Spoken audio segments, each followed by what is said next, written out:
Bueno, hay sorpresa en la economía, hay sorpresa también en los números. Está con nosotros el editor de Economía, ya lo tienen en pantalla, Nicolás Pautnico, buenos días. ¿Cómo está, Verónica? Buenos días. Muy bien, para que abordemos esta sorpresa, IPC de 0,6, expertos analistas hablaban de un 0,2 y se produce esto. Vamos a conversar respecto de esa información. Exacto, esperaba un 0,2, algunos por ahí también esperaban un 0,5. Uno no era una tendencia. Sin embargo, el 0,6, lo que no es tendencia son las sorpresas que está dando la inflación, porque en los primeros 3 meses del año estaba acumulada en 1,5%, ahora con este 0,6 ya estamos en 2,1%, y no es solamente la inflación el problema, esto se conjuga también con un estancamiento de la economía, que eso ya lo tenemos más que claro, y también con un alza en el desempleo en el primer trimestre del año, que pasó de 6,1 entre el trimestre noviembre, diciembre, febrero, y pasó a 6,5 entre enero y marzo. Sin duda que la economía chilena, y los datos de la inflación lo demuestran, está muy distinta a, por ejemplo, como estaba hace un año y medio atrás, y tenemos un debate muy bueno para conversar sobre este tema precisamente. Por eso les damos la bienvenida al socio de Econsult, José Ramón Valente. Muchas gracias por estar acá en CNN Chile. ¿Qué tal? Muchas gracias. Y también está Uri Weiner, socio director también de Econsult. Ambos gracias por venir. A ver, ¿qué ocurrió? Hubo sorpresa, pero... No es director de Econsult. ¿No? No. Ah, ahí teníamos un error en la presentación. No. Yo encantado lo podría invitar a ¿En serio? Teníamos entonces un error en la presentación. Uri, cuéntenos de usted es economista, en qué está desarrollando su trabajo. Ahora estoy como consultor independiente y, bueno, he tenido 50 años de trayectoria en el campo económico. Bien expertos de cualquier manera en economía. Uri fue durante mucho tiempo gerente del Banco Central, una institución que ahora tiene una tarea difícil. La próxima semana, el jueves, hay reunión de política monetaria de mayo, la tasa de interés está en 4%, y el lunes, cuando conocimos el IMASEC para el crecimiento de la economía en el primer trimestre de 2,4%, todos decían el Banco Central tiene que bajar la tasa de interés al menos a 3,75%.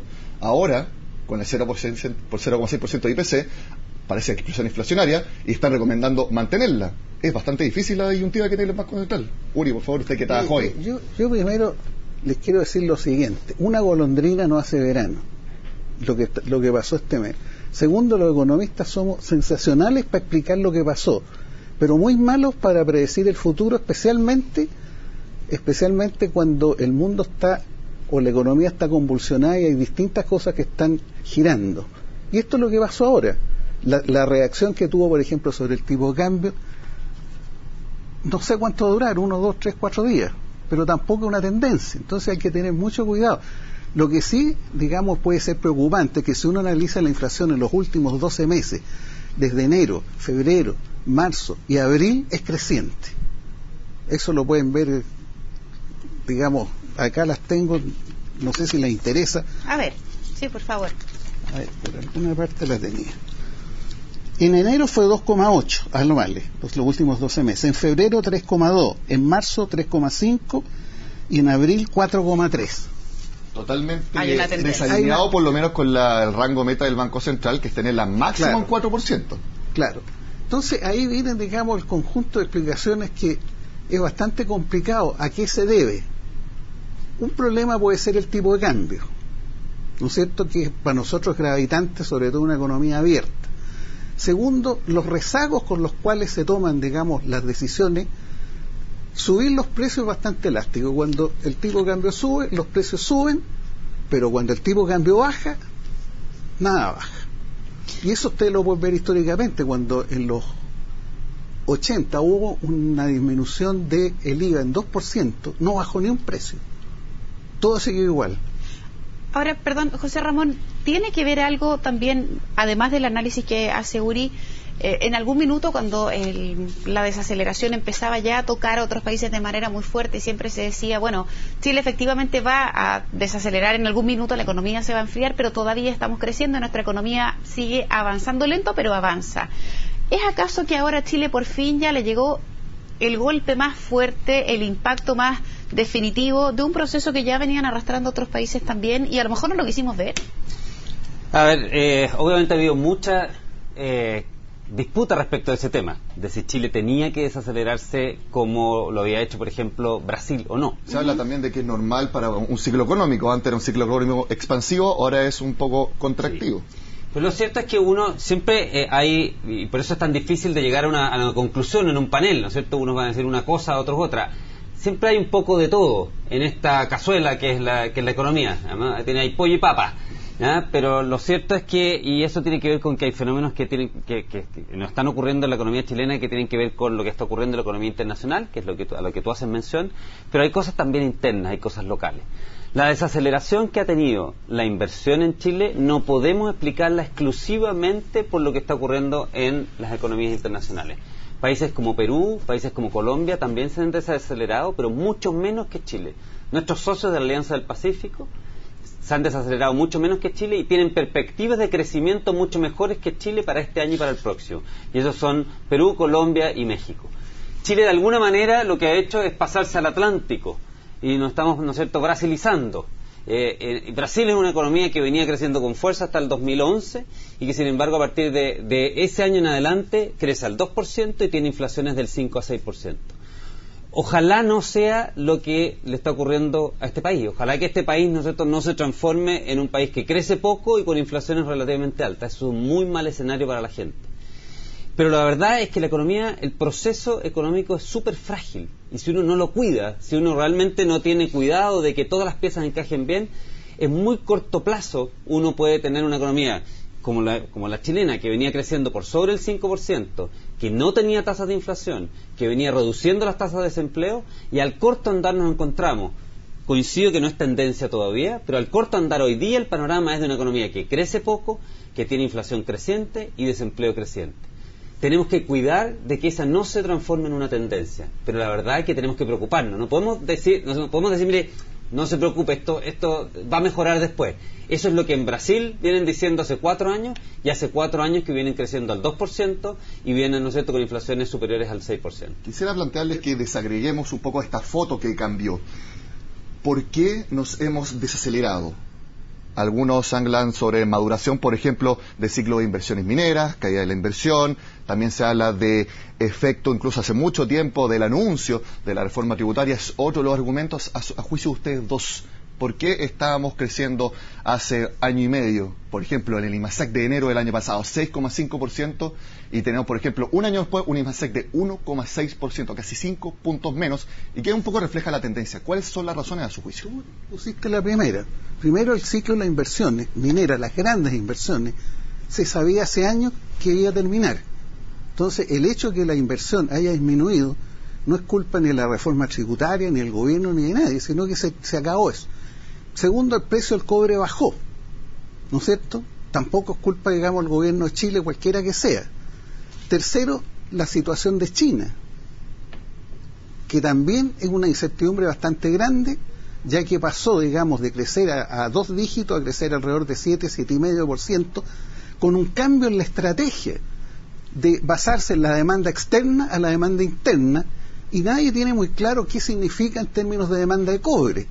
Y por el otro lado, las burbujas internas dentro de China, sobre todo una que se mencionó y después no se volvió a mencionar, que se estaban usando cobre como garantía para préstamos en el mercado formal, y esos préstamos en el mercado formal los pasaron a un mercado informal con una diferencial de tasas de interés bastante grande. Entonces el problema que hay es si el Banco Central de China frena eso, digamos, los que poseen cobre como reserva o garantía lo van a volcar al mercado. No se sabe cuánto es y cuánto puede afectar al precio. Claro que sería cosa de una vez, no sería permanente el efecto. Entonces todas esas cosas causan incertidumbre sobre el digamos, el crecimiento en Chile. Aterricemos, sí.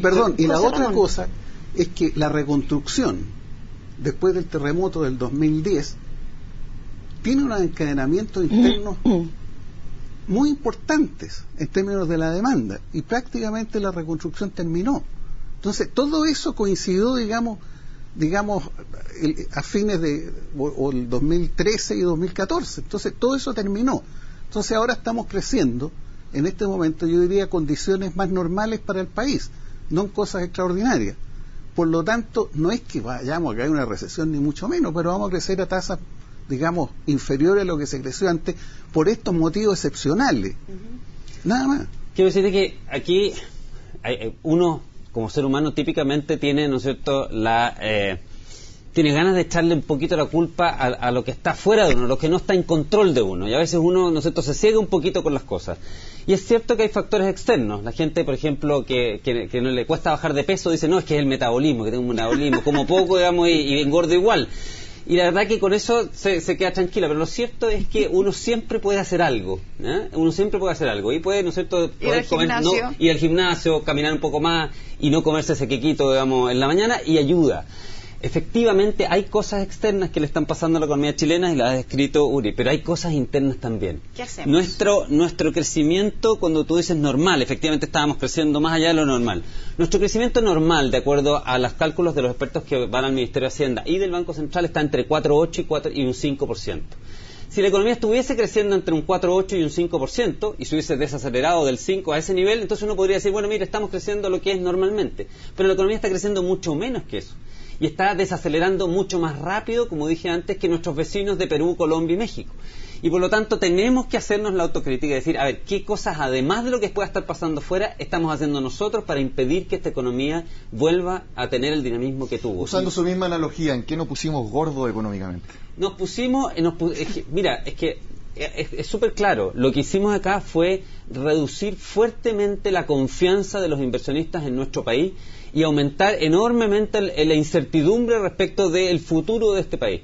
Hemos puesto hoy día, ¿no es cierto?, grados de incertidumbre que no habían antes, y hemos de alguna manera amenazado a quienes crean riqueza, hemos amenazado a los inversionistas respecto de que la verdad probablemente, ¿no es cierto?, parte importante de lo que ellos hagan no va a quedar en ellos mismos, y eso finalmente termina teniendo efectos. Parte de la disminución de la inversión tiene que ver con la maduración de algunos proyectos, parte importante de la disminución de la inversión tiene que ver con gente que no se atreve a tomar decisiones de inversión porque no sabe cuál va a ser el retorno de dichas inversiones dado el clima de incertidumbre que hemos generado en la economía chilena. José Ramón, y en ese sentido cae cajón la pregunta también respecto de reforma tributaria y de las directrices que ya se han dado respecto de cómo subir el impuesto a algunas empresas, lo que va a pasar con el food, lo que va a pasar también en algunos sectores importantes de la economía. ¿Hay ahí también en tu respuesta una dirección hacia aquello directo? Sin duda que, mira, la combinación, ¿no es cierto?, de la reforma tributaria que se ha planteado, más las reformas constitucionales, que en alguna medida también tienen que ver mucho con lo económico, porque afectan derechos de propiedad, por ejemplo, de aguas, por ejemplo, de recursos naturales. Esa discusión obviamente tiene paralizado a un porcentaje bastante importante de los inversionistas respecto de tomar decisiones de inversión. Y al final la rueda del mundo y la rueda de la economía gira en base a que la gente tome decisiones. Diga, ¿sabe qué? Voy a hacer esto. No es solamente una ciencia matemática, esto es personas tomando decisiones.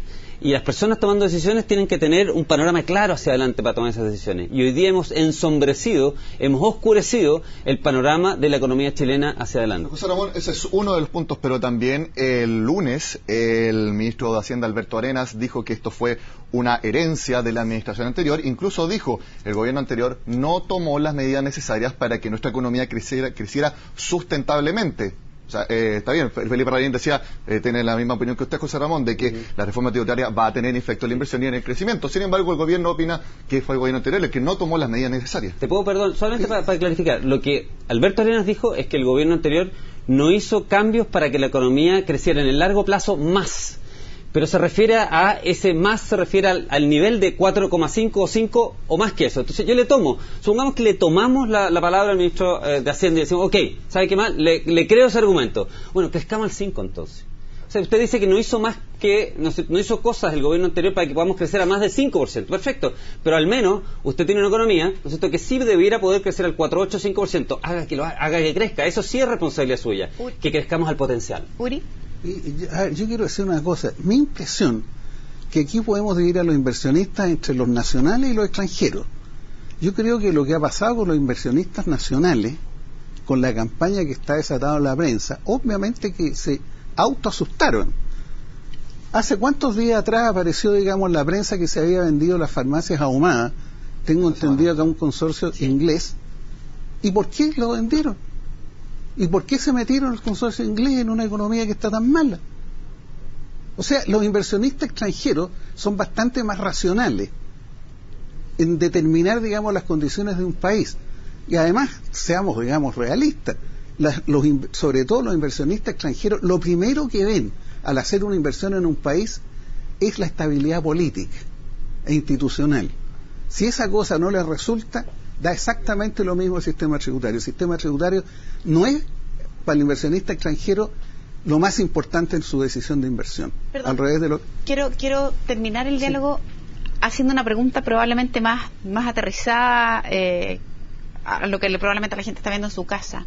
La gente escuchó el IPC, dice que hay reforma tributaria, y recién José Ramón decía, bueno, el que está gordo tiene que ir al gimnasio y tiene que dejar de comer. Eso es como en macroeconomía, pero probablemente el tipo, la señora que está en su casa dice, bueno, yo con esto ¿qué herramientas tengo y qué hago? Desde lo más doméstico hasta probablemente aquel que tenía algún fondo o algo guardado y dice, bueno, ¿y ahora qué? ¿Me arriesgo, no me arriesgo? Desde el punto de vista de lo más doméstico, y que probablemente es lo que a todos nos pasa cuando los escuchamos y cuando nos enfrentamos a estas noticias. ¿Qué hacer? Bueno, lo que pasa es, primero, que la inflación, que hemos hablado poco de la inflación, pero la inflación es algo que realmente le tenemos que poner mucho cuidado. La inflación afecta directamente el bolsillo, sobre todo de la gente que gana menos. ¿Por qué? Porque la gente que gana menos se gasta el 100% del sueldo que recibe en el mes. Digamos. La gente que gana más puede ahorrar un poco y por lo tanto de ahí puede sacar de los ahorros para, ¿no es cierto?, para hacer los gastos. La inflación solo la de este año significa que para una familia que tiene ingresos por 500.000 pesos, hay 10 luquitas que ya no las tiene, porque hay 2% se le fue en el primer trimestre por el efecto de inflación. Y por lo tanto, si la inflación siguiese a este ritmo, la verdad que erosiona directamente el sueldo y la capacidad de compra de las personas. Y por lo tanto no sacamos nada con darle un bono por un lado y quitárselo por el otro lado de inflación, digamos. Y en ese sentido, obviamente la inflación es un tema relevante. ¿Qué puede hacer la gente? La gente, ¿no es cierto?, tiene que, desde el punto de vista de lo personal, bueno, tiene que manejarse pensando en que estamos en una situación económica un poquitito más apretada y por lo tanto tiene que ser cautelosa respecto de las decisiones de gasto que haga de largo plazo. Y particularmente, mucha gente, cuando las cosas andan muy bien, toma la decisión, por ejemplo, de ir y endeudarse y dice, ya, me endeudo, me compro tal cosa y con eso, ¿no es cierto?, sé que voy a tener sueldo, sé que mi empleo, ¿no es cierto?, está bien y está estable. Hoy día la verdad que la situación es un poquitito más crítica respecto a eso. A lo mejor el vecino ya lo están despidiendo, a lo mejor está subiendo un poquitito están subiendo menos los sueldos, así que tengo que ser más cauteloso respecto de los gastos. Súper breve porque tenemos poco tiempo. En abril cayeron 17% la venta de autos y el Banco Central en su última encuesta sobre el crédito mencionó que se está viendo una muy disminuida demanda por créditos de consumo. Esas son señales inequívocas de que la gente está poniéndose más cautelosa. La gente es racional, la gente, digamos, independientemente de que la gente dice, la gente no es economista, la gente no sabe economía, la gente sabe de lo que sabe, que es su propia vida y cómo manejar su propia vida, y la gente es mucho más sabia respecto a eso de lo que en general, ¿no es cierto?, se dice en las discusiones económicas. Yo creo que la cosa es un poco, en algún sentido, peor. Los sectores de menores ingresos, donde destinan parte muy importante de su consumo a alimentos, ha subido mucho más que el IPC. Sí. Entonces, mucho más pobre. Ahora, eso de el IPC de los pobres. Claro. Ahora, eso, digamos, que la gente racional es medianamente racional. Yo cada vez creo menos en las expectativas racionales. Vean, digamos, cómo se mueve el mercado. ¿Por qué bajó el dólar ayer? Porque algunos estaban especulando de que el Banco Central iba a bajar la tasa de interés. No me cabe la menor duda que esto en algunos días más va a llegar a niveles normales. Vaya y compra entonces, Donny, porque quiere decir que está barato, digamos. No, si tengo suficiente, ya para qué voy a comprar más. A los dos, muchísimas gracias por venir y que tengan un buen viernes. Gracias, Nico, también por haber participado en esta conversación. Buenos días, Vero. Chao. Nos vamos a la pausa.